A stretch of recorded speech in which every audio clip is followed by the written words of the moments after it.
And so a friend of mine will always say that if you yell at your house help for not understanding the instructions you say, then it's you that has the problem, because you're assuming that they should be like you. But did they go to that university? So how can you expect them to be like you, to think like you, to reason like you, to function like you? And so your job, if you're going to be successful as an entrepreneur or even a career, is how many people can you get along? Do you only get along with people that are like you, that think like you, that speak like you?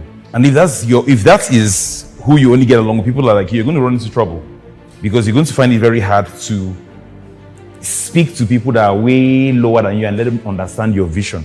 And leadership is really about getting people to capture your vision and running with it. You know, some people think in their traditional language, in either Igbo or Hausa.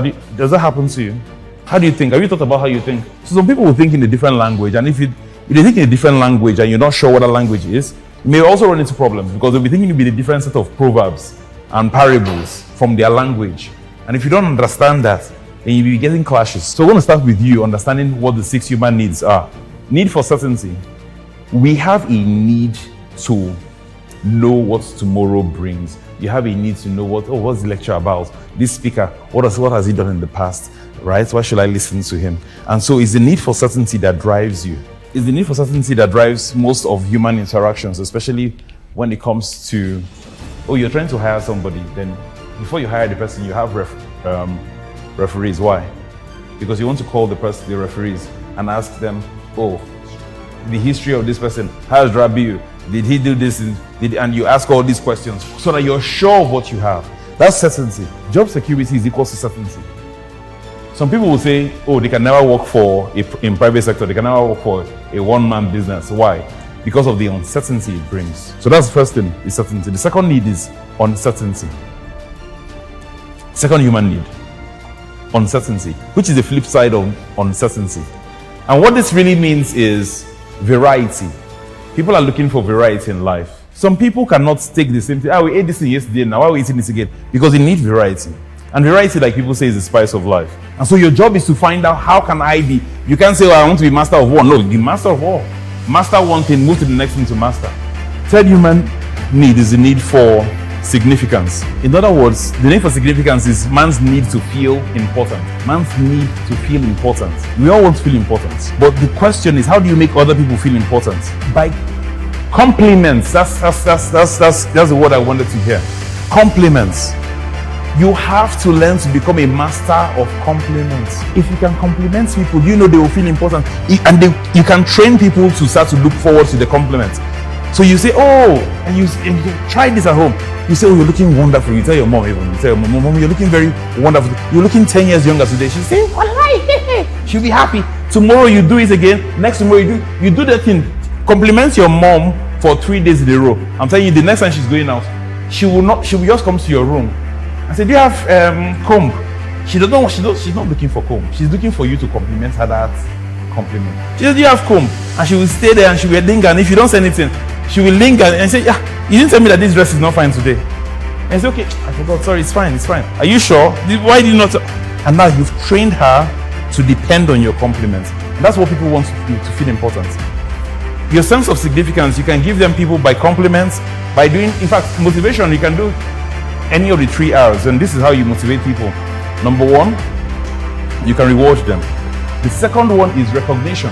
The last one is reinforcement. And reinforcement is when you go out of your way to catch people doing right. In this part of the world, we only catch people doing wrong. But we're very stingy with our comments.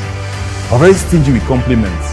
You don't want to pay people compliments. You don't want to tell them they're doing well. And if you don't know how to do this, start with your house helps in your house.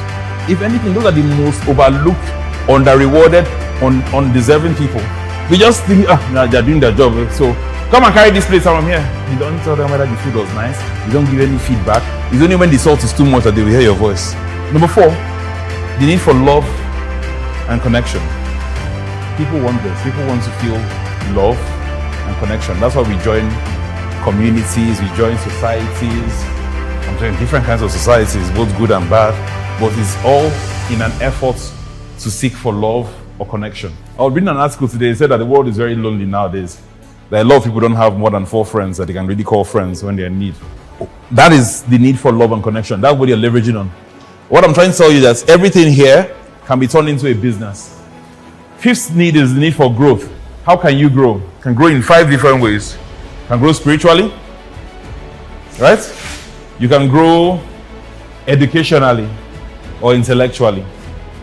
You can grow physically. You can become stronger, faster. You can also grow emotionally. Things that used to vex you before no longer vex you anymore. The last one is the need for contribution. When we say spiritual, people imagine that there has to be like you going to some mosque or some church or some alpha, right? It's nothing about that. It's anything I say spiritual is what you cannot touch, you can only experience. Can you touch something that is honest? No, but you're looking for an honest partner. If you're looking for a business partner, right? You're looking for an honest person. So honesty is a spiritual gift. It's something that you cannot touch, right? But when you experience it, you know that this man could have easily cheated me, but he called me back and he gave me back this thing. That is a spiritual gift. Because when you were at home, your mom will tell you, since you were 5 years old, don't talk to strangers. Don't talk to strangers. Do you know that man? You go and collect sweets from him. Come on, don't collect sweets from. Don't eat from strangers. Don't talk to strangers. Don't collect sweets from strangers. Don't collect money from strangers. Don't go outside after. And they tell you all these things. What do you think is going to make you? It's going to make you introverted naturally.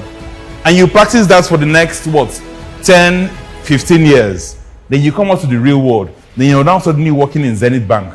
Then they're telling you to go outside and talk to strangers. Are you seeing how your upbringing may conflict with the reality of the world? The first core thing I tell younger people is work on yourself and your beliefs. If you work on your beliefs, do you know what happens? Your beliefs has to work for you. You first tell yourself positive things about yourself, and even if they are lies, you tell yourself long enough until it impacts you, and you start to believe that lie that you told yourself. I am. Any word that starts with I am, be careful about what happens after that word. I am. Sometimes we may be working under the assumptions of something that somebody has told you when you were 8 years old, and that thing is still in your head because that person was in a position of authority. It could have been your teacher in school, it could have been one of your parents, it could have been your elder brother, and they will tell you something like you're good for nothing good will come out from you, and then you believe that. So when I used to be introverted, I used to say, no, nobody likes me because I have pimples all over my face, and you give yourself reasons why you are how you are. But that's how you reprogram your mind to start with I am. I am. And if you don't want to put it on your computer, you can put it on your bedroom mirror, on your bathroom mirror, whatever you know you will look at constantly, on your dashboard, so you can be reading it every day until it becomes a part and parcel of you. It won't take more than a month. You change your mind. You completely change your results. But you cannot be expecting to change your results if you not change your mind, because you're going to be working against yourself. It's an uphill battle.